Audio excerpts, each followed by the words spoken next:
étaient là, les anciens, tous les responsables, et il y avait un serviteur de Dieu aveugle. Et mon frère et ami Christian Rivière, il a eu à cœur de prier pour lui. Et le moment de la prière, il priait pour lui. J'étais poussé par Dieu, il m'avait dit, allez, vas-y, c'est le moment. Et le moment où je me suis approché de lui, je l'ai touché comme d'habitude avec mes 2 pouces. Et ce serviteur de Dieu a vu instantanément. Cela, il est enregistré dans la cassette vidéo. Vous pouvez la voir chez notre frère Sénégal. Instantanément, Dieu manifeste sa présence. Nous n'allons pas vivre sur le souvenir du passé. Après un moment de détente, on traversait dans le bateau et Dieu nous a visités parce que notre Dieu est un Dieu qui est roi des rois, royal, n'est-ce pas? C'est un Dieu royal, divin. Et nous a visités, il y avait des gens qui avaient de l'or par-ci par-là, sur les mains, dans le visage. Dernièrement, j'étais en Afrique du Nord. Sur le tableau de ma voiture, c'était plein d'or. Je rentre dans des maisons de l'or et de l'or. Est-ce que vous croyez que Dieu est capable de créer à partir de rien toute chose? Amen. Si vous le croyez, vous allez le voir maintenant. Hier, j'étais chez une sœur. Je dis, Dieu manifeste sa présence. Ici à Saint-Laurent-du-Pont. À un certain moment, une paillette est sortie de ma main. Je lui dis, maintenant, tu la fixes sur ta Bible. Mais si vous le croyez, moi je pense, je demanderai avec le pasteur de passer l'aspirateur entre les réunions. Et Dieu pourra nous visiter ce soir. Est-ce que vous le croyez? Si Dieu est capable de montrer son intimité, c'est qu'il est capable d'intervenir dans ta vie. C'est le cap de 200 résurrections. Cet homme, il nomme les anciens quand ils ont 5 résurrections. Alors il les nomme anciens.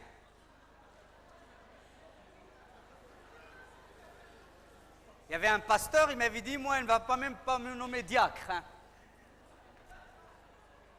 Dieu a dit à Moïse, tu vas prendre Josué, en qui l'Esprit de Dieu résida. Et j'aimerais bien vous dire, au-delà que vous êtes une habitation du Saint-Esprit, vous êtes les prémices de l'Éternel. Est-ce que j'aimerais bien que vous compreniez ces choses pour que vous puissiez avoir une vie remplie de la présence et de la puissance de Dieu. Vous êtes les prémices de Dieu. Quelle que soit ton histoire, ton passé, quels que soient les abus, les agressions, le péché, les injustices, les violences que tu as pu commettre ou subir, tu es quelqu'un qui est une sorte de prémisse, de premier-né dans le cœur de Dieu. Amen, amen, amen, amen. La Bible déclare que vous êtes un sacerdoce royal. Vous êtes un royaume et des sacrificateurs pour Dieu. L'Apocalypse, chapitre 1, verset 6, il disait que Dieu nous a aimés, écoutez-moi bien, il nous a aimés, il nous a délivrés de nos péchés. Est-ce que vous comprenez cela? C'est peut-être ton frère, ta mère, ta société, tes parents, tes amis, ta famille ne t'aiment pas. Le Créateur de l'univers, il a plongé son cœur sur toi, il t'a aimé. Et comme conséquence, il t'a délivré de tous tes péchés. Et Dieu, il est lucide, hein? Il sait tout, hein? Mais c'est lui qui l'a dit. Et puisqu'il l'a dit, accueillons la bonne nouvelle. Amen, amen, amen. Accueillons cette grâce infinie de Dieu. Dieu, il nous a délivrés et il nous a fait de nous un royaume et des sacrificateurs C'est Jésus qui a payé le prix pour faire de nous des sacrificateurs pour Dieu son Père. Dans le livre de la rédemption, dans le chapitre de la rédemption, l'Apocalypse, il nous est dit que l'apôtre Jean, quand il a vu l'agneau qui est immolé, assis sur le trône, et tous les êtres vivants, tous les 24 milliards, toutes les créatures se prosternent devant lui, il a cette révélation encore que nous sommes une nation de rois, un royaume, une nation de rois, de princes et de princesses. Alléluia! Ma sœur, c'est pour toi que je parle. C'est une nation de rois, de princes et de princesses. Alléluia! De reines et de rois. Alléluia! Alléluia! Alléluia! Alléluia! Et des sacrificateurs.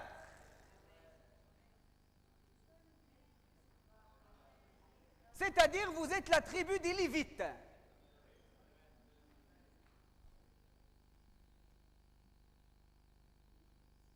Et il est très important de plonger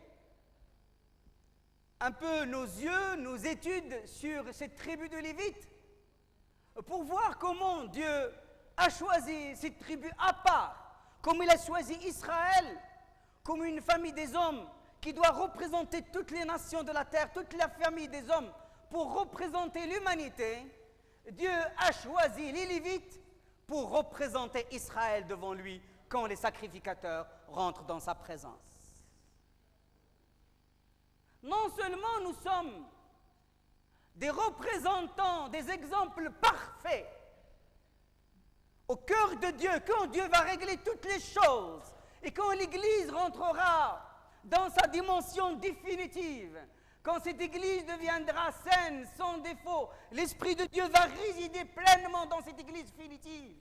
Quand il va y avoir des grands mouvements faits par le Saint-Esprit de sanctification, de pureté, quand Dieu va raffiner cette Église, qui va devenir une Église jeune, sans rite, c'est-à-dire qu'il retourne à son premier fiançailles, et qu'il retrouve la joie, le zèle, la fraîcheur comme les nouveaux convertis, quand l'œuvre de Dieu sera profonde, quand la crainte de l'Éternel sera là, quand les signes et les prodiges deviendra une monnaie courante, comme la manne qui a été tous les jours dans la marche du peuple d'Israël, nous allons réaliser que nous sommes un peuple très saint devant l'Éternel. Vous êtes un peuple très très saint. Pharaon avait un jour décrété de tuer tous les premiers-nés parce que les magiciens ont prédit la naissance d'un libérateur du peuple de Dieu.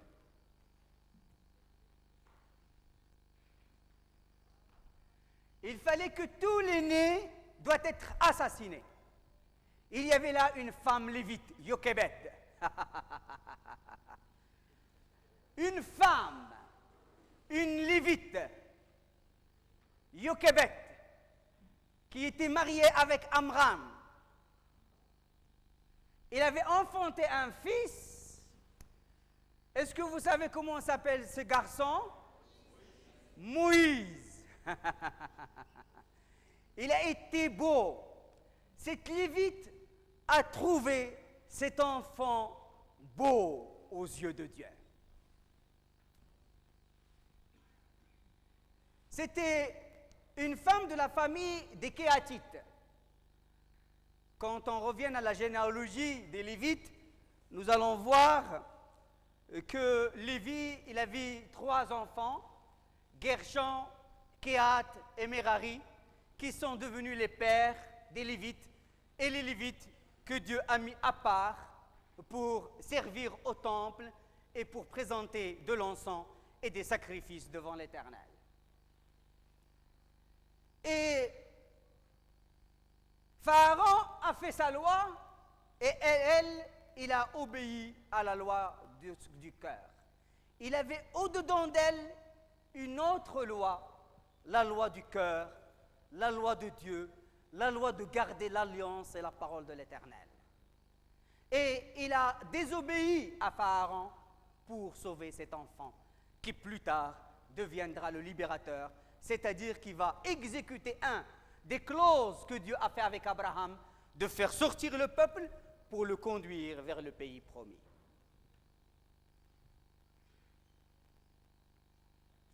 Cette femme est une grande figure. Et j'aimerais bien vous dire que vous êtes des sacrificateurs, mes frères. Et vous, mes sœurs, vous êtes aussi des Lévites. Est-ce que vous le croyez? Myriam aussi a été prophétesse et chanteuse. Elle a été aussi pleine de courage, de foi et de hardiesse parce qu'il avait sauvé son petit frère. Et là, Dieu veut nous ramener de nouveau à retrouver la vocation perdue, la place que Dieu nous a donnée en Jésus-Christ. Nous sommes des Lévites, nous sommes une tribu des premiers-nés. Nous sommes les gens qui vont représenter le peuple de Dieu. En quelques mots, nous sommes véritablement les médiateurs entre Dieu et l'humanité tout entière. Nous n'avons pas une simple place ici-bas. Dieu ne nous a pas sauvés seulement pour nous bénir, pour nous sauver, pour nous ramener dans le ciel, pour nous ramener dans sa présence. Il ne nous a pas sauvés seulement pour nous remplir du Saint-Esprit, pour nous donner le Saint-Esprit. C'est pour accomplir une mission grandiose. C'est de véritablement être les médiateurs entre lui et l'humanité tout entière. Oui, l'Église doit sortir de son système, de son hystérie religieuse pour servir l'humanité.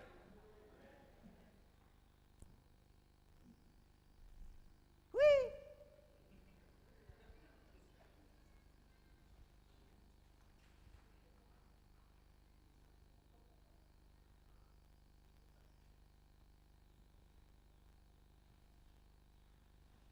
Il y a un problème. Jacob s'est marié avec Léa, et Lévi était le troisième enfant qui est venu. Il avait Ruben, il avait Siméon et il y avait Lévi. Il nous est dit dans Genèse 29 que Léa, quand il a enfanté ce troisième enfant, il a dit « Maintenant, mon mari va se lier à moi ». Pourquoi? Parce qu'il y avait un problème. Il y avait une mésentente profonde au départ. Vous connaissez toute l'histoire. Jacob, lui, il veut Rachel et on lui a donné Léa. Jacob a eu sa vision à lui et puis il s'est trouvé avec Léa dans les bras.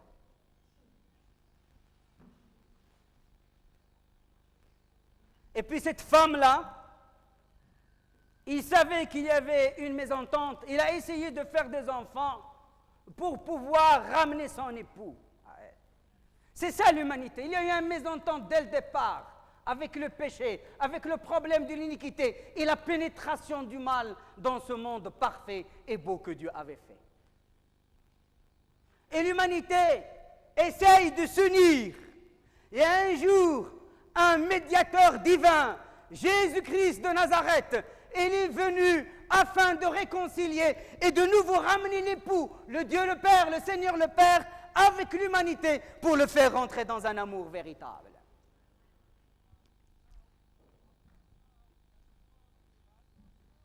L'humanité, c'est quelque part cette Léa perdue qui cherche à s'unir, qui est complètement désespérée, qui soupire quand est-ce qu'il va trouver le vrai sens à sa vie, le vrai époux, la vraie union. Il y a ce qu'on appelle le vide de Dieu, le vide de l'amour dans cette humanité. Jésus il est venu une fois faire cela.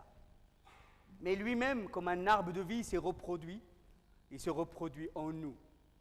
Le grain de blé, il était planté, et quand il est sorti, c'était un arbre qui s'est multiplié en une nation de sacrificateurs, de médiateurs, pour que de nouveau, nous pouvons servir comme médiateurs avec ce monde qui est dans le désespoir, qui est dans le vide, dans le vague à l'âme. Dieu, c'est comme ça qu'il te veut.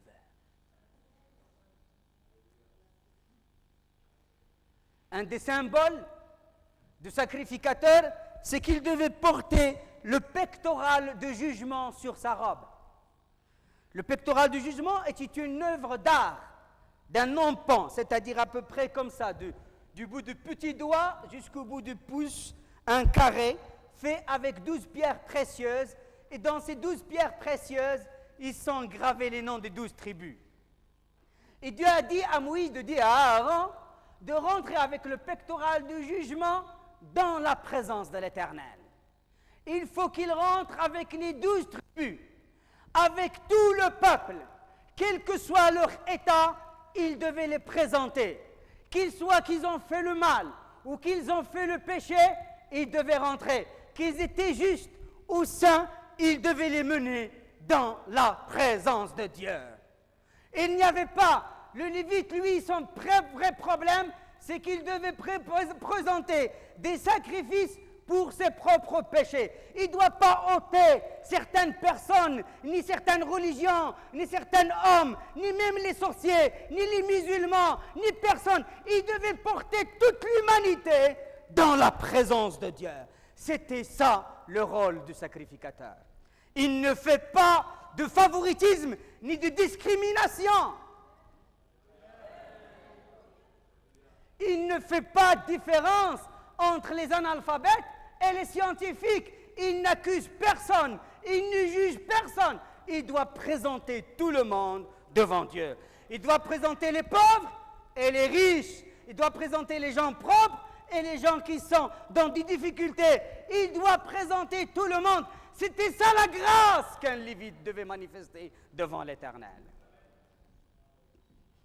Il n'aura pas dit de lui faire de la religion, de soustraire certaines pierres. Il devait rentrer avec tout le pectoral de jugement devant Dieu, avec tout le peuple uni.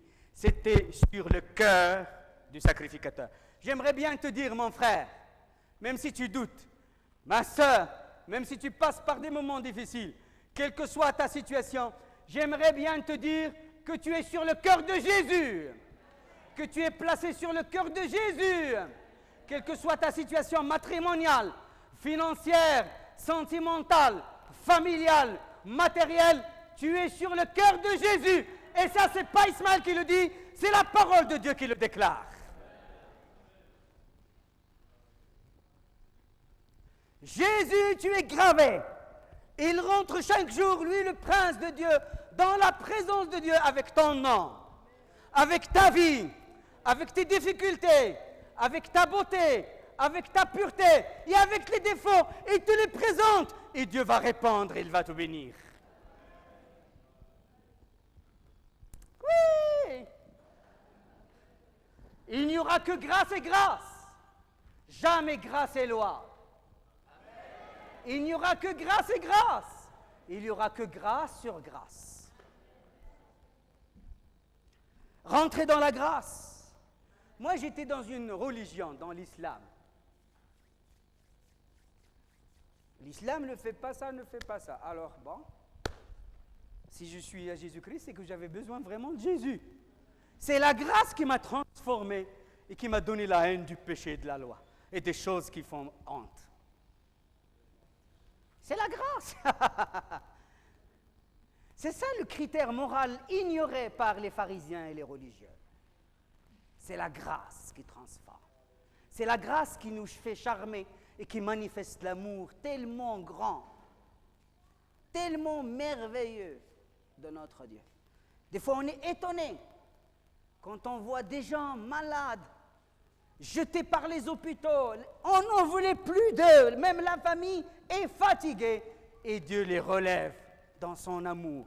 Des fois, je leur demande même aux gens, est-ce que vous croyez que Dieu pourra vous guérir? Je dis, je ne sais pas. Mais malgré tout cela, Dieu manifeste sa grâce suprême. J'étais là en Afrique avec quelqu'un qui avait la maladie du sida. Je lui dis, est-ce que tu es malade? Il me dit, je ne suis pas malade. Paralytique. Je dis, ben Seigneur, bon, toi tu vois, sa femme me dit qu'elle est malade, tout le monde dit qu'elle est malade. Je lui dis, tu es malade? Il me dit, je ne suis pas malade. Et malgré tout cela, la grâce était tellement grande qu'il a commencé à courir.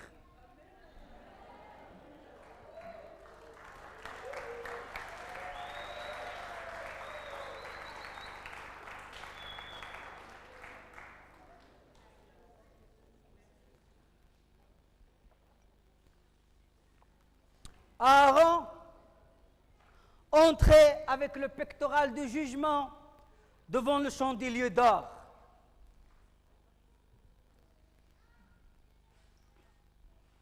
Et la lumière brillait.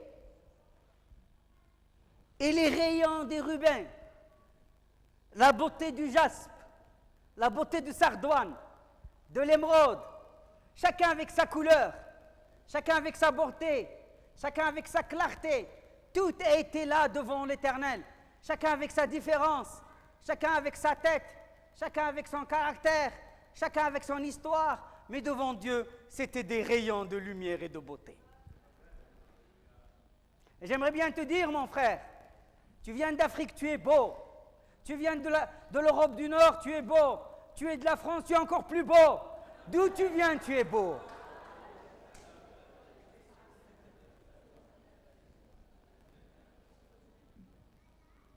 Tu es riche, tu es beau. Tu es pauvre, tu es beau. Tu es bien vu avec les gens, tu es beau. Devant Dieu, quelle que soit ta situation, tu es quelqu'un qui est tellement beau. Tu es sur le cœur de Dieu. Si un jour tu oublies, si un jour tu passes par des moments sombres, si un jour l'ennemi se dresse, érige des portes devant toi, si des fois des hommes méchants se liguent contre toi, sache bien que Jésus te présente au Père et intercède pour toi. Tu n'es jamais seul. Depuis que tu as connu Jésus, tu as un ami fidèle qui ne sommeille point et qu'il a lui-même promis par son nom qu'il prendra soin de toi tous les jours de ta vie. Amen? Amen. Alléluia, amen. Alors changez de place, changez de fauteuil et installez-vous dans la dignité royale de Dieu. Maintenant, changez de place. J'aimerais bien que par l'Esprit, vous changez de place.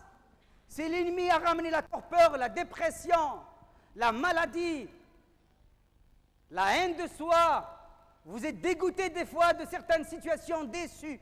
Maintenant, reprenez place en Jésus-Christ.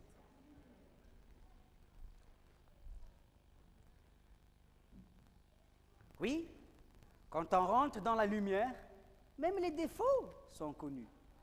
On ne peut rien cacher. S'il y a une pierre qui manque de pureté, alors ça se voit. Et un lévite, elle est là pour mettre la lumière et pour redresser cela. Il nous est dit, dans le pectoral du jugement, Dieu a demandé à Aaron d'ajouter les Urim et les Thummim. Les Urim et les Thummim, c'est un mystère qui n'a été jamais explicitement élucidé. C'est que ce sont des pierres, les Urim veut dire lumière, et les Thummim veut dire perfection ou vérité. Et quand le peuple de Dieu a besoin de direction, quand le peuple de Dieu va affronter une situation difficile ou va faire la guerre, ils vont voir le sacrificateur et qui va consulter pour eux les Urim et les Thummim pour leur donner la direction de Dieu. Et j'aimerais bien vous dire que cela, elle est en vous, cette vérité et lumière, qui est l'esprit de vérité et l'esprit de lumière, le Saint-Esprit. Il habite en vous. Vous n'avez pas besoin de chercher ailleurs, de courir derrière les gens pour qu'ils vous donnent une direction. Un moment devant l'Éternel, vous consultez l'Éternel et vous aurez la direction divine. Alléluia. Le guide divin, la lumière de Dieu va vous diriger. Alléluia. Voilà, ça c'est votre position. C'est la position de tous ceux qui croient, qui sont des Lévites. Amen. Est-ce que je peux commencer à vous appeler Christian Lévy, Patrick Lévy, Roland Lévy, Isabelle Lévy? Amen. Est-ce que vous croyez que vous êtes des Lévites et que maintenant en vous, il y a la lumière, il y a la direction, il y a la vérité. Alléluia. Amen, amen, amen, amen, amen. Les Lévites, c'est un peuple que Dieu a chéri à part. Il leur a dit, je serai moi-même votre part. C'est moi-même votre lot. Vous n'aurez ni possession, ni lot parmi les autres. Moi-même, je serai votre lot. Dieu pourra vous donner beaucoup de choses. Dieu pourra vous enrichir. Dieu pourra vous donner des enfants. Dieu pourra vous donner je ne sais pas quoi. Tout ce que votre cœur désire. Mais Dieu veut au-dessus de tout cela qu'il soit votre lot, la chose la plus chère dans votre vie. Il veut être tout, complètement tout pour vous.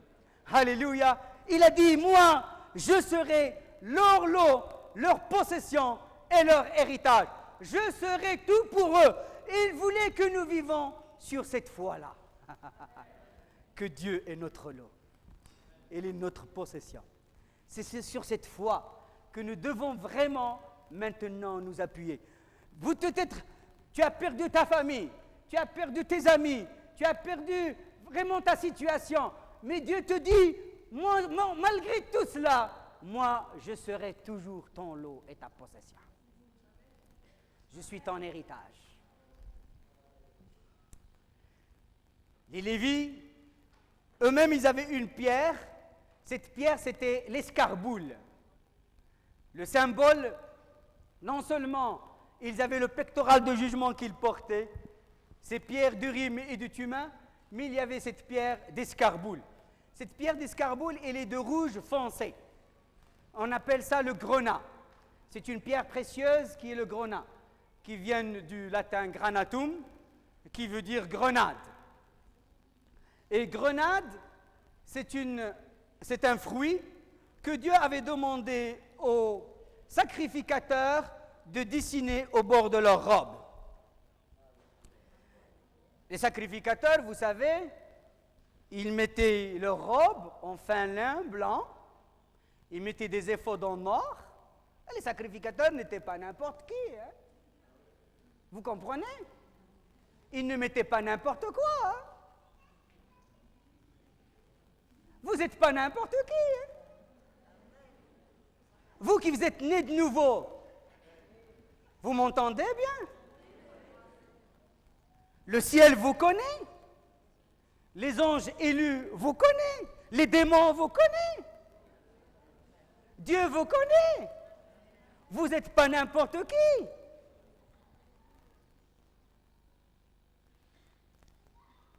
Dites, Seigneur, donne-moi à comprendre les choses spirituelles dans lesquelles tu m'as placé.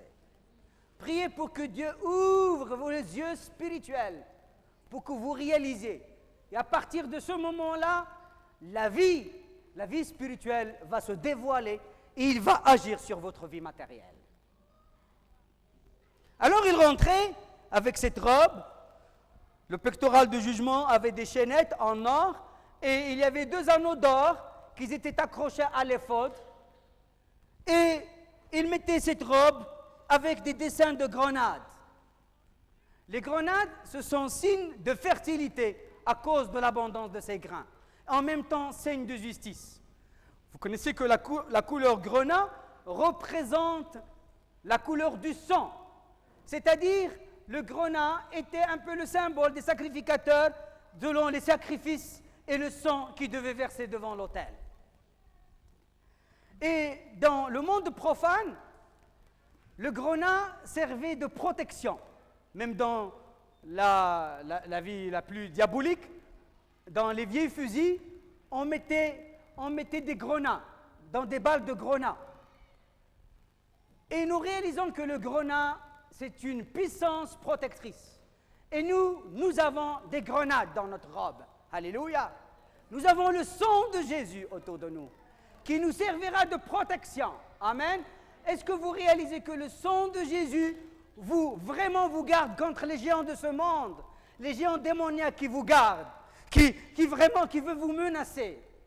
Maintenant, il faut sortir un peu de la crainte continuelle des démons.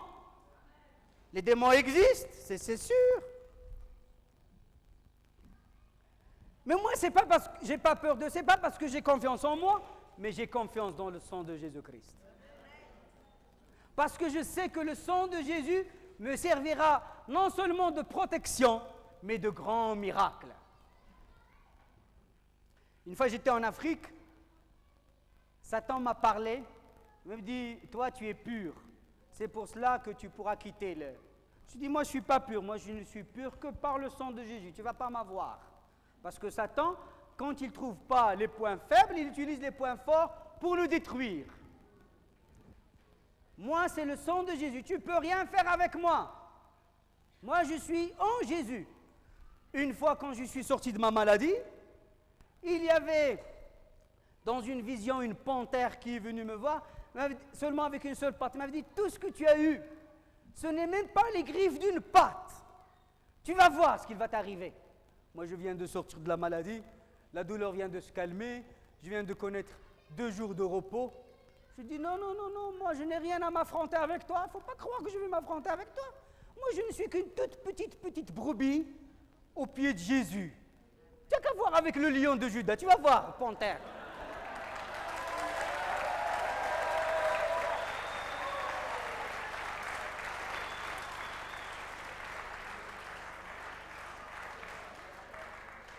Notre Dieu est le sang d'Emmanuel qui a coulé des veines d'Emmanuel, nous serviront de signe. Et l'ange exterminateur ne pourra pas nous toucher. C'était ça le symbole des Lévites, le grenat, l'escarboule. Et moi dit, j'ai moi mon symbole.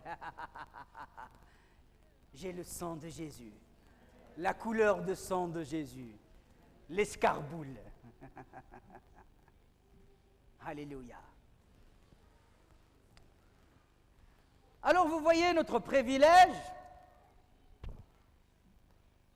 les représentants de tout le peuple de Dieu, un peuple qui se présente, qui a l'accès dans le sanctuaire de Dieu, il n'y avait pas de problème, tous les autres tribus n'avaient pas accès, il y a certaines qui restaient seulement dans le parvis, d'autres qui restaient en dehors même du tabernacle, de la tente de témoignage, et nous avons accès dans le sanctuaire. Tout cela est un grand privilège. Mais Jacob a prophétisé quand même, et Moïse sur cette tribu, pour montrer les faiblesses de cette tribu. C'est pour cela que je vous demande d'ouvrir la parole de Dieu avec moi. De toute façon, mon message, ne vous inquiétez pas, je le ferai en 2 temps, maintenant et ce soir. Je le terminerai ce soir.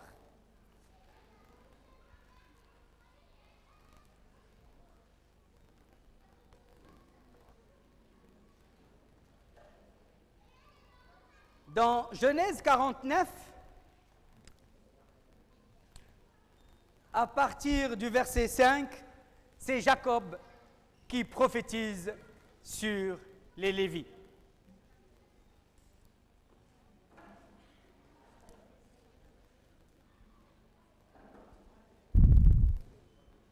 Et là, il joint Siméon, verset 5. Siméon, vous connaissez bien ces bénédictions prophétiques de Jacob sur les 12 tribus. Et ce qui nous intéresse, nous, c'est Lévi.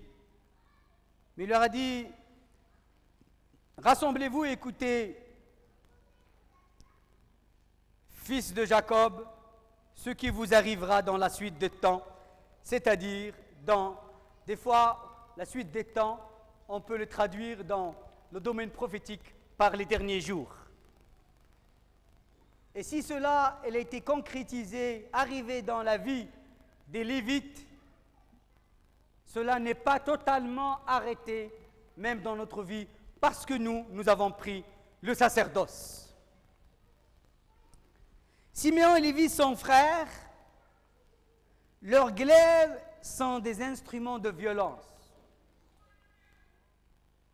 Ça, c'est Jacob, le père, le patriarche qui parle. Que mon âme n'entre point dans leur conciliabule. Conciliabule, c'est-à-dire leur conseil secret.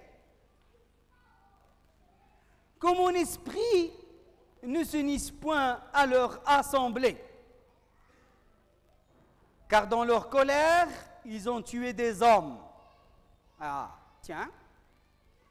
Eux qui normalement sont destinés à présenter des hommes et à les faire vivre devant Dieu, ils les tuent.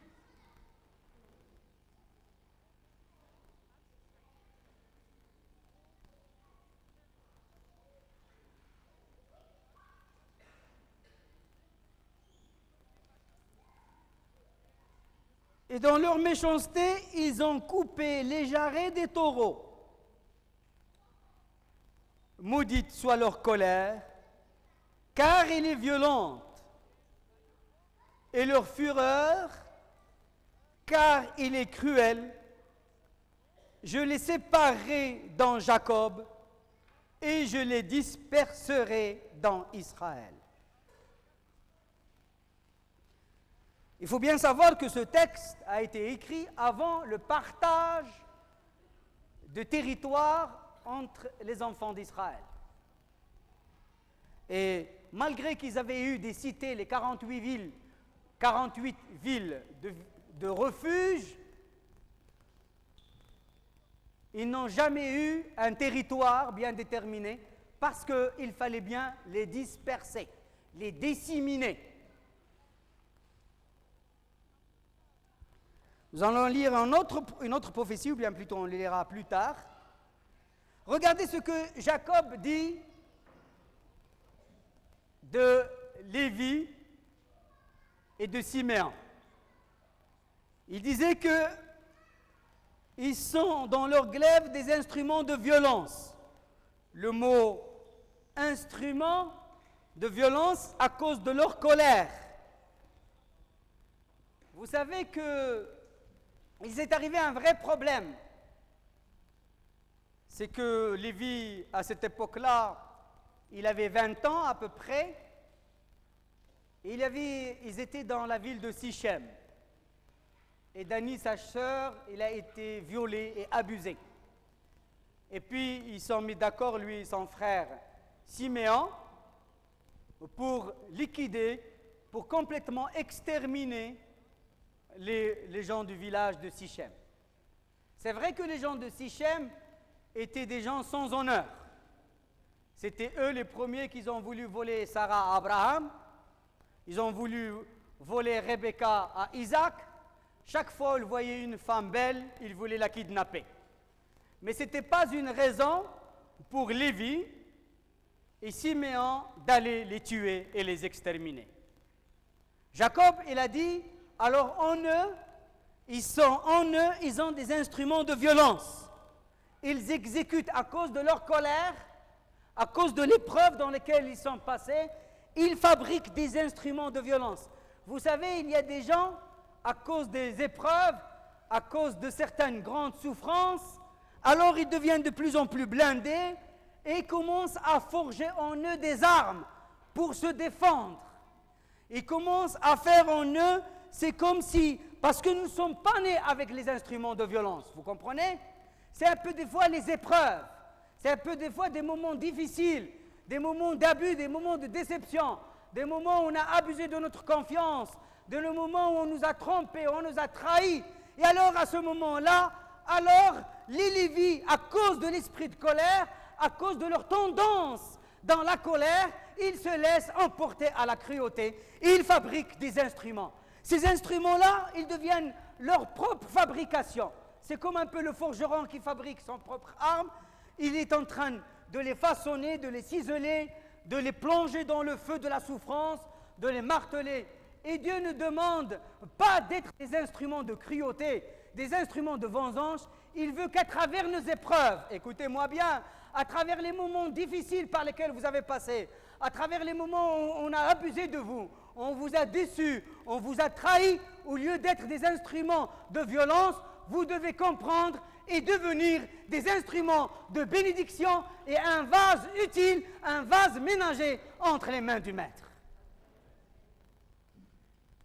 Les Lévites, ils ont cette tendance, des fois à tuer.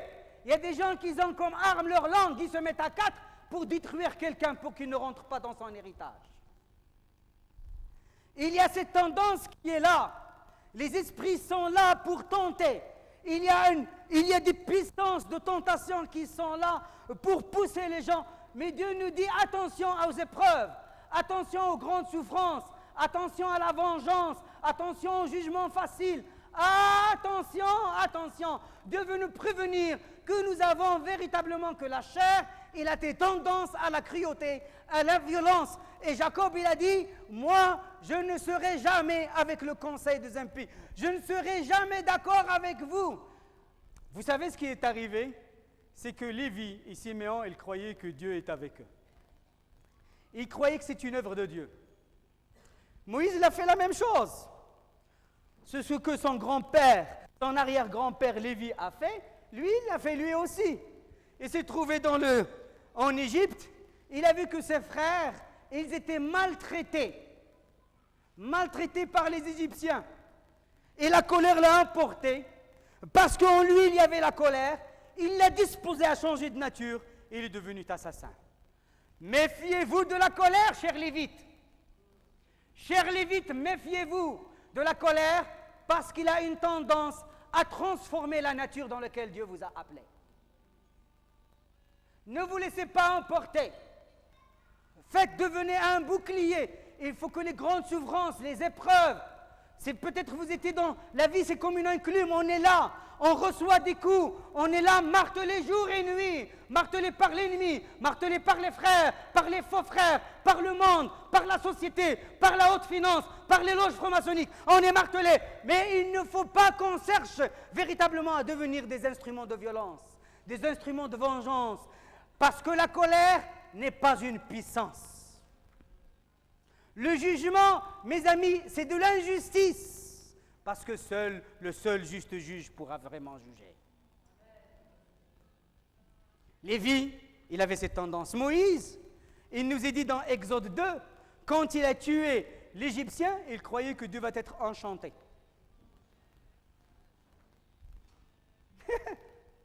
Il y a des fois les gens qui disent, c'est pour la cause de Dieu que je fais ça, que je tue un ministère. Nous sommes arrivés quand même au XXe siècle, il faut dire la vérité et parler vrai. Ils n'ont aucune goutte de miséricorde. C'est pour la gloire de Dieu que je fais ça. C'est ce que Moïse est arrivé. Il a dit, il croyait que Dieu va être enchanté. Dieu a dit, maintenant le désert. Ce n'est pas avec un assassin que je ferai un libérateur. Il faut qu'il endure. Il faut qu'il comprenne. 40 ans d'endurance. 40 ans où Moïse était dans une ambiance sauvage, au milieu des buissons épineux. 40 ans, il devait apprendre. Il devait véritablement en avoir par-dessus la tête. Il devait maintenant enlever son orgueil. Il devait enlever sa propre justice. Il pourrait enlever sa propre religion. Ôter son pharisianisme et dire, Seigneur, me voici devant toi, fais de moi ce que tu veux. C'est à ce moment-là où il est qualifié aux yeux de Dieu pour devenir un libérateur. C'est le moment où il est devenu tellement humble, quand Dieu lui a parlé du buisson ardent, il a dit, Moïse, va libérer le peuple. Il a dit, je suis le dernier à le faire, cherche quelqu'un d'autre comme moi. C'est là, Dieu cherche des hommes qui sont complètement devenus petits à leurs propres yeux, petits complètement qu'ils ont enduré, qu'ils ont compris qu'ils sont les plus petits que tous les autres, et que véritablement, c'est peut-être les autres les ont déçus, les autres l'ont fait du mal, mais des fois, attention, vous pouvez décevoir vous-même. Moi-même, je pouvais décevoir plusieurs. S'il n'y a pas tendance à la miséricorde, s'il n'y a pas tendance au pardon, s'il n'y a pas tendance véritablement de ne pas nous laisser emporter par nos propres sentiments, de ne pas nous endurcir, de ne pas devenir sec, de ne pas avoir la nuque raide. Attention à l'endurcissement. Il y a des gens, plus ils vieillissent dans le christianisme, plus ils deviennent durs.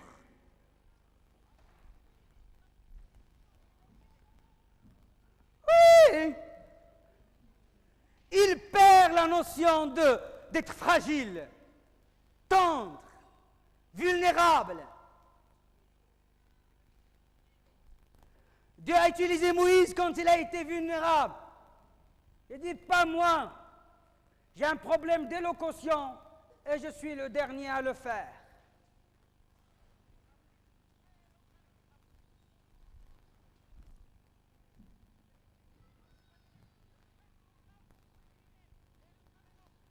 Jacob, il a dit, moi je ne serai pas d'accord avec eux. Je ne rentrerai pas dans leurs conseils. C'était le regard du Père. Dieu n'est pas d'accord avec nous. Ne croyez pas que Dieu est d'accord. Ne croyez jamais que Dieu est d'accord avec nos actes. Dieu n'est ni contre ni pour. Quand Josué il est allé voir Jésus sur le terrain, il a dit, tu es pour nous ou contre nous? Tu es pour nous ou pour nos adversaires? Il est ni pour, il n'a répondu ni oui ni non. Dieu n'est ni pour ni contre. Vous entendez bien?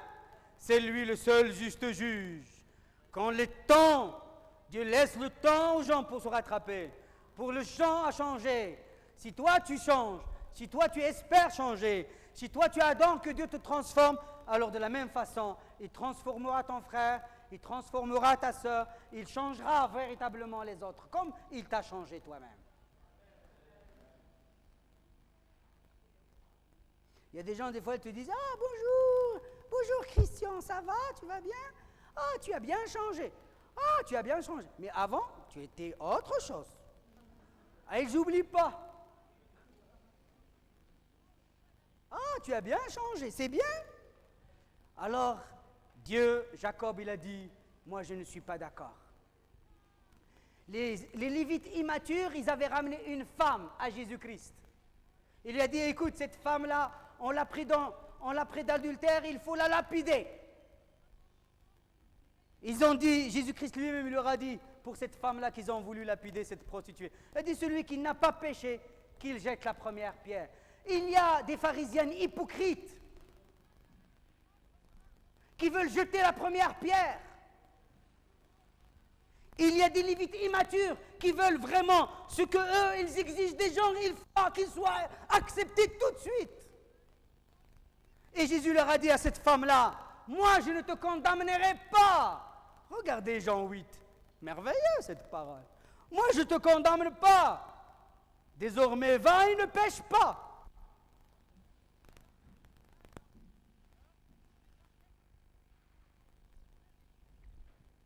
Il y avait cette attitude existe dans nos jours. Combien de fois, au lieu de ramener des frères rétrogrades, au lieu de les ramener par l'amour, au lieu de les ramener par la prière, au lieu de les ramener par les visites, au lieu de les ramener par l'accueil, au lieu de les aider matériellement, moralement, physiquement, on les juge. C'est comme si l'Église, c'est le paradis. Il a quitté l'Église, il a quitté le paradis et le ciel. Il faut être comme cette Myriam qui a sauvé son petit frère. Il faut savoir apprendre. Si tu es une Lévite, ma sœur, si tu es un Lévi, mon frère, il faut que tu deviennes un libérateur de ta sœur et de ton frère, de ton petit frère et ton petit sœur. Abraham s'est disputé avec l'autre. Il a dit, si toi tu prends le nord, moi je prends le sud. Si toi tu prends le sud, moi je prends le nord. Si toi tu vas à droite, moi je vais à gauche. Mais le moment où il a été captif, il a pris ses hommes et il est allé libérer son frère. Abraham, homme de foi, il était un véritable libérateur de son frère.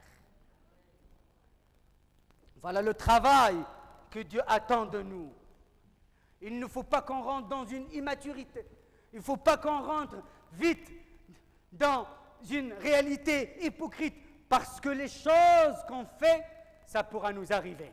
Et nous allons vraiment chercher le secours auprès des frères. Et Dieu nous a dit, ce que vous avez fait aux autres, il vous arrive vous aussi.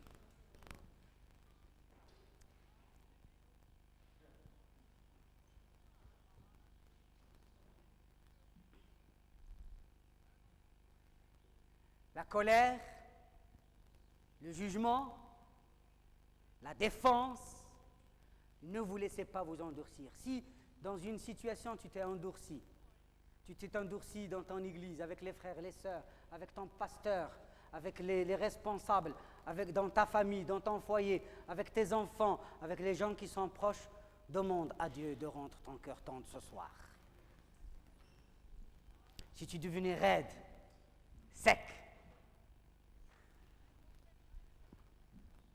si tu es devenu dur, s'il y a de la sécheresse au plus profond de toi, si rien ne peut t'émouvoir, si les âmes ne te disent rien, si les dons spirituels ne te disent rien, si le progrès spirituel, si les visitations de Dieu ne te disent rien, si tu es devenu vraiment dur, si tu t'es installé dans ton christianisme, si tu commences à compter tes années de conversion sans aucun résultat, maintenant reviens et trouve ta fraîcheur de Lévite.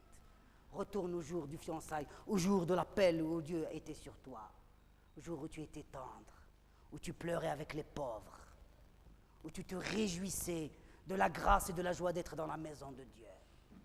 Si tu as perdu ces choses-là, reviens, retourne et demande le secours de Dieu. Ça, cet instrument de violence n'est pas né en toi, c'est toi-même, il est de ta propre fabrication. C'est à travers les événements, à travers le temps, à travers certains problèmes, certaines situations, c'est toi-même qui l'as forgé, comme un forgeron a forgé son arme. C'est devenu une sorte d'artillerie d'outil, d'arme en toi. Chaque fois on te touche, tu sors ta lance. Et Dieu ne veut pas ça. Ne te veut pas ça. Ne veut pas, mon frère, ma soeur, que tu deviennes comme ça. Pourquoi? Pourquoi tu es plus tendre avec tes frères, tes sœurs? Il est où la compassion? Il est où le partage? Pourquoi tu es devenu raide? Il y a des gens qui sont bien dans l'église, mais difficiles dans leur famille, avec leurs enfants, avec leurs conjoints, avec leur famille. Ils sont devenus durs dans le quartier, dans le travail. L'ennemi vous a eu, mais Dieu vous rappelle pour que vous aurez la victoire ce soir.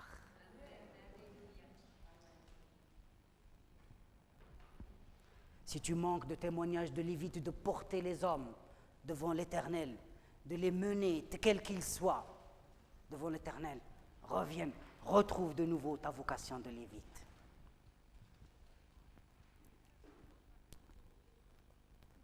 Je veux lire avec vous un autre passage, s'il vous plaît.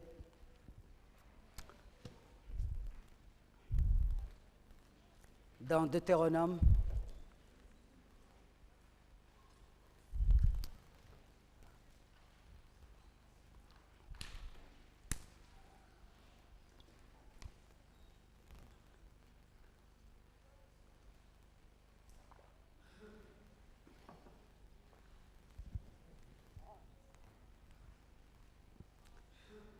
je vais terminer cette prophétie de Jacob où Jacob il a dit à Siméon et Lévi, je vais vous séparer. Il voyait que des fois la délivrance n'était pas tant nécessaire, n'était pas suffisante. Il fallait vraiment les disperser. Et en les dispersant, peut-être tu as eu un moment difficile. Les conséquences ont été difficiles. Nous voyons les Lévites, ils sont arrivés dans plusieurs villes, dans les 48 villes de refuge, mais ils ont ramené la parole, ils ont ramené l'onction, ils ont ramené l'enseignement de la loi. Dieu a transformé la faiblesse en bénédiction. Peut-être il y a une faiblesse, il y a un problème. Crois-moi, et ça je te le dis de la part de l'Esprit Saint, je sens l'onction de Dieu. Dieu va transformer ce moment difficile, ces moments de faiblesse, en une bénédiction pour ta vie. Si tu oses croire, il y a certaines personnes ici, d'autres personnes, si tu oses croire qu'il y a eu des conséquences irréversibles, que maintenant sont irréversibles, Dieu, avec sa main sainte et habile, il va transformer les situations en une bénédiction, en une grâce spéciale. Ne désespère point. Crois que Dieu, il en est capable. Peut-être la délivrance n'a pas de rôle, car les choses se sont vraiment installées, comme Moïse qui avait tué, comme Lévi et Siméon qu'ils ont tué. Et la chose était irréversible, mais malgré tout cela, il y a un sacerdoce de bénédiction pour les autres encore dans ta vie qui t'attend. Amen, amen, amen, amen. Je crois que je ferai la deuxième prophétie ce soir. Je vais vous demander de vous lever.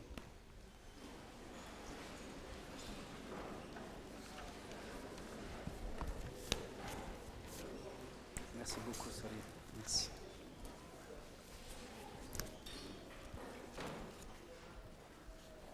Isabelle, Nous allons laisser ce message entrer au plus profond de vous-même. Je sais qu'il y a des hommes loin de Dieu qui vous ont parlé à travers ce séminaire et vous êtes des enfants de Dieu. Je connais plusieurs d'entre vous et vous avez entendu. Mais j'aimerais bien que aujourd'hui seulement par rapport à ce message, à ces paroles, pour retrouver votre place de lévite, l'appel de Dieu sur votre vie, pour devenir l'exemple parfait là où tu te trouves, dans l'église, dans ta famille, dans ton quartier, dans ton travail. Je vais vous demander de fermer les yeux pour m'écouter, pour ne pas être distrait. Là où tu te trouves, c'est un appel lévitique. Ce que tu vas dire, tu vas savoir le vivre dans la puissance de l'Esprit Saint. Ce que tu entends de saint, d'élevé, d'honorable, de digne, toutes ces choses-là qui vont trouver vraiment place dans ta pensée, pour que tu puisses les vivre réellement, tu puisses les manifester dans tes paroles, dans ta vie, dans tes gestes, dans ton travail, dans ta relation avec les uns et avec les autres. Tu dis, Seigneur, je reviens de tout mon cœur et de toute mon âme à toi. Je veux trouver la ligne droite que tu m'as tracée dès le départ. Je veux trouver vraiment ma position en toi. Loin de moi de dévier, loin de moi de tomber, loin de moi d'aller, mais je reviens. Seigneur, si tu vois des fois l'esprit de vengeance, de protection, je me fais un bouclier moi-même. J'ai mes armes à moi. Je crois que je suis aussi capable. Maintenant, personne ne pourra me toucher. Et tu réalises que c'est un instrument dans lequel Dieu n'est pas d'accord. C'est un instrument de colère, de violence, d'injustice. Il n'y a pas de place à l'honneur avec l'injustice. Il n'y a pas de place à la sainteté avec la colère. Il n'y a pas de place à ce qui est essuyé, à ce qui est véritablement répudié, désapprouvé par Dieu avec ce que Dieu attend de toi. Il n'y a pas de place à ce qui est vil et ce qui est honorable dans ton cœur. Et maintenant tu veux joindre tes pieds dans la direction de Dieu. Et tu dis, Seigneur, j'implore ton secours. Levez les mains pour ceux qui implorent le secours de Dieu. Qu'ils ont besoin comme moi de Dieu. Qu'ils ont besoin comme nous de Dieu. Il dit, Seigneur, j'ai besoin de toi. Si tu as besoin d'être délivré de la colère, de l'emportement, du mauvais caractère, tu dis, Seigneur, Seigneur, aie pitié de moi cet après-midi. Seigneur, aie pitié de moi. Seigneur, si j'ai mes armes, si je connais ma place, comment me venger? Si j'en veux à des gens, si je me réjouis des problèmes des autres parce qu'ils m'ont fait mal, si j'attends que Dieu les attend au virage pour se venger, si que je bénis que des lèvres et au plus profond de moi-même, j'attends aussi ma vengeance, je demande pardon à Dieu et je viens à toi, Seigneur. C'est vrai que c'est difficile, mais dites-lui, j'attends ton secours éternel. C'est ton mari ou ta femme t'a fait du mal. C'est ton pasteur ou des anciens. C'est ton frère ou ta sœur ou tes amis ou les membres de ta famille. Ou tes enfants ou tes parents t'ont fait du mal. C'est tes belles-filles ou tes beaux-fils t'ont fait du mal. Ou ils ont fait du mal à ceux que vous aimez. Et vous attendez la justice de Dieu. Demandez pardon. Dites-lui, Seigneur, tu le gardes. Tu les gardes. Tu les bénis.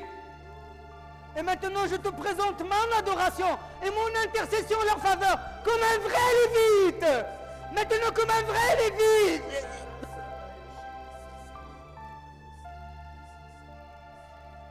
De ma propre souffrance, je présente un sacrifice. De mon propre malheur, de ma propre épreuve, de l'épreuve de Jésus, je te le présente comme sacrifice. Aie pitié de lui, Seigneur. Dites-lui, faites violence à cet esprit de rigidité, à cette nuque rigide, raide, à ce cœur sec. Seigneur, tu me connais et j'ai rien à cacher devant toi. Et ce soir, j'ai pitié de toi, j'ai pitié de moi. Alors viens à mon secours. Au plus profond, je veux retrouver ma place dans ton sanctuaire. Je veux remplir la fonction que tu m'as donnée.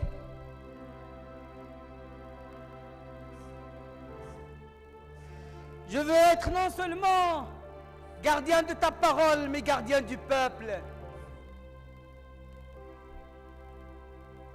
Je veux non seulement, Seigneur, renouveler ma consécration avec toi, mais mes consécrations avec les autres. Renouvelez votre consécration avec les autres. L'amour des autres. L'amour des sœurs et des frères. L'amour des membres de votre famille, des amis. L'amour du corps du Christ. L'amour des étrangers. L'amour des autres hommes et femmes du monde. L'amour des Français de ce pays de France. Une consécration pour les autres. C'est ça la place des Lévites. Et faites de votre vie un refuge pour les verseurs du sang, pour les criminels, les assassins, les malhonnêtes, les gens déshonorés, comme les gens de Sichem. Faites-leur une cité de refuge dans votre cœur. Seigneur, dites-lui, élargis mon âme cet après-midi. Mais dites-lui, élargis mon âme et fais dans mon cœur une cité de refuge. Fais de ma vie une ville pour les verseurs du sang. Donne-moi à aimer, à pardonner, à être un intercesseur mais pas un juge, un libérateur et un guide vers toi, mais pas un bourreau.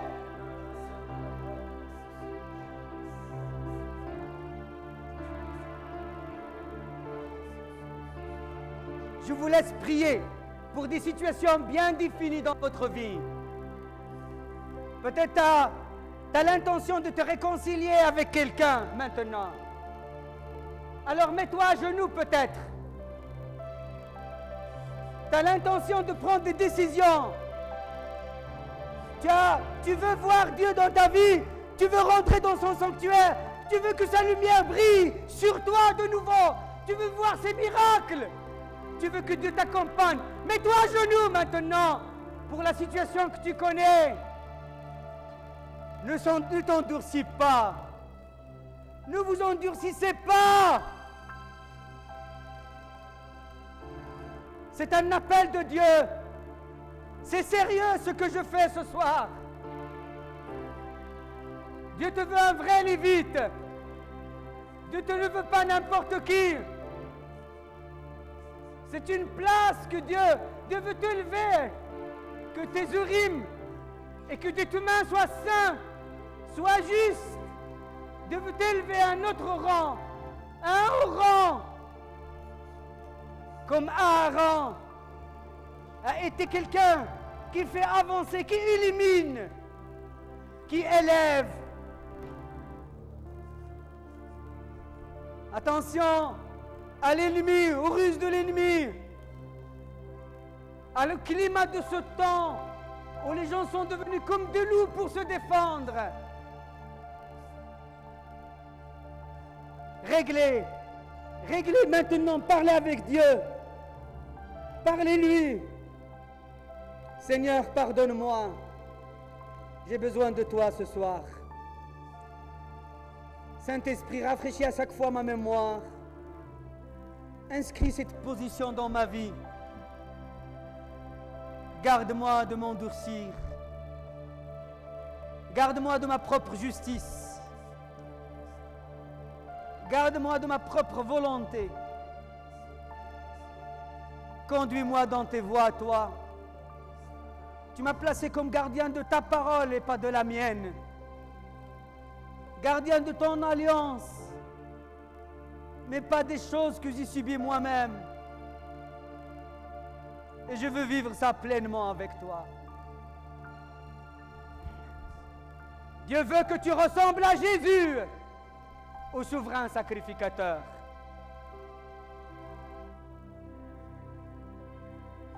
On l'a giflé, on a craché dessus, on l'a outragé, il n'a point rendu d'outrage. Il souffrait, mais il ne menaçait pas. On le calomniait. On parlait mal de lui. On l'accusait de démon. Mais il leur dit, Père, pardonne-leur. Il était non seulement sacrificateur, mais il était le sacrifice. Et Dieu veut que tu sois un sacrifice pour les autres. Dieu te veut que tu sois un sacrifice pour les autres. Tu as passé par des grandes douleurs, grandes souffrances. Tu as été presque malade, divisé, tiraillé. Tu sentais que Dieu t'élevait dans ces sphères, que Dieu te parlait, que les choses venaient de Dieu. Mais tu étais comme partagé, déchiré. Tu ne savais plus où aller. C'était une grande souffrance. C'était comme des moments ténébreux qui passaient. C'était un nuage noir qui te séparait. Mais Dieu te dit maintenant, je t'épargnerai les conséquences de ces choses. Je t'épargnerai les conséquences de ces difficultés. Je vais t'épargner les conséquences. Je vais anéantir le projet du diable et la tragédie que l'ennemi a voulu envoyer sur toi. Parce que des faiblesses, je ramène une bénédiction. Je suis le Dieu aussi d'hier. Avec ma main sainte et bénie, je transformerai le cours de ton histoire.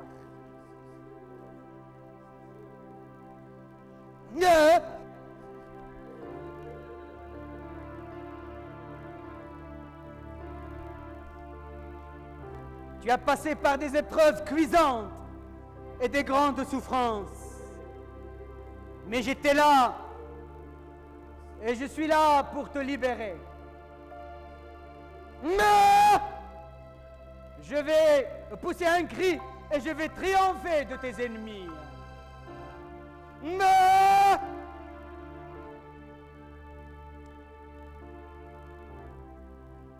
je sens que Dieu va bénir plusieurs. Mais Dieu est en train de vous redresser. Dieu est en train de venir de nouveau vous donner la force dans laquelle vous avez besoin. Mais vous avez montré que vous avez un comportement dur, un caractère dur. Mais maintenant vous avez été démasqué pour que la force viendra de l'Éternel. Car l'Éternel sera ta force. Ce n'est pas les choses que tu as forgées toi-même. Mais c'est moi, dit l'Éternel, qui sera ta houlette, ton bâton et ton salut.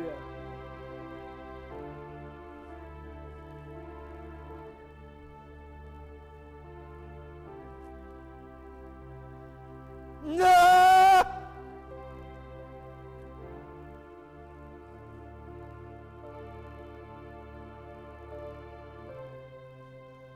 Tu as appris ce soir que ta lumière viendra de l'Éternel. que le chemin de la vérité sur lequel tu marcheras droit jusqu'au port, où tu te seras ajusté moralement, spirituellement, matériellement, viendra de l'Éternel. Et maintenant, tu saisis cette place, cette occasion-là, et tu sors de courir derrière les hommes, de s'attacher aux hommes, aux uns et aux autres, et tu vas t'appuyer sur le Seigneur, et le Seigneur sera pour toi une véritable pierre d'appui pour toujours.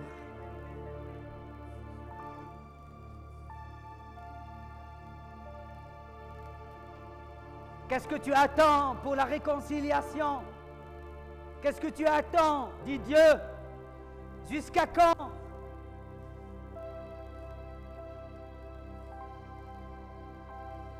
Qu'est-ce que tu attends?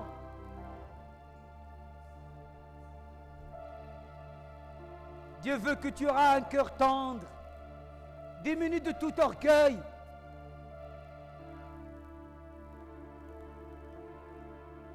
C'est dans l'humiliation que Dieu a utilisé Moïse. C'est après les 40 ans de désert et d'endurance que Dieu a fait de lui le grand guide, les yeux de Dieu sur la terre. Alors, chasse l'orgueil dans tes relations. Des fois, tu es tellement tendre, mais l'orgueil de la chair t'empêche d'aller vers les autres. Mais maintenant tu dis, pour toi Seigneur et à cause de l'Éternel, j'irai. Comme disait David, c'est à cause de toi, Éternel. C'est pas à cause des hommes que j'ai dansé, que j'ai tourné. C'est devant l'Éternel que je me suis humilié. Et je m'humilierai encore pour l'Éternel. Tu es prêt pour faire ça? Mais...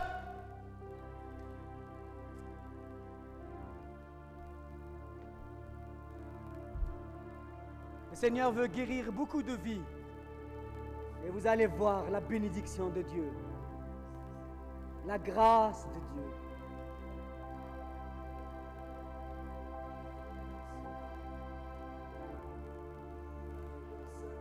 Vous allez voir les signes qui a dit, voici les signes qui accompagneront ceux qui ont cru en moi, qui ont cru à toute ma parole, qui n'ont pas renié ma parole, qui l'ont mis en pratique. Voici les signes. Seigneur, merci. Parce que dans ta grâce encore, tu nous appelles à toi ce soir. Tu nous montres notre vraie place de Lévite. Tu nous montres notre fonction, la fonction à remplir.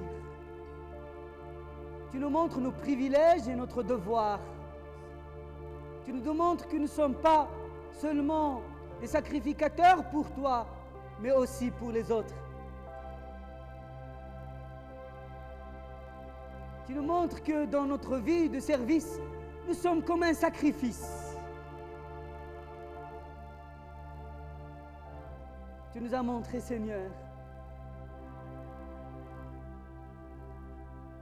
que ta grâce est encore là pour nous restaurer et nous restituer ce que le temps, les événements et l'ennemi nous a volé. Ta parole a éclaté au plus profond de notre cœur. Était une parole que tu as envoyée pour nous guérir de toutes nos affections. C'était non seulement une parole, mais c'était une prophétie qui va transformer nos vies. C'était une trompette qui vient de ton cœur, qui sonne notre délivrance et notre libération et notre victoire. Et je vois comme une grande trompette. Et Dieu annonce à plusieurs une vie transformée dans la puissance du nom de Jésus-Christ. Amen. Amen, amen, amen. Alléluia. Et je vois cette trompette, il me rappelle une fleur. Une fleur trompette, c'est comme la vie va refleurir de nouveau dans le nom de Jésus. Je vais vous demander de vous asseoir.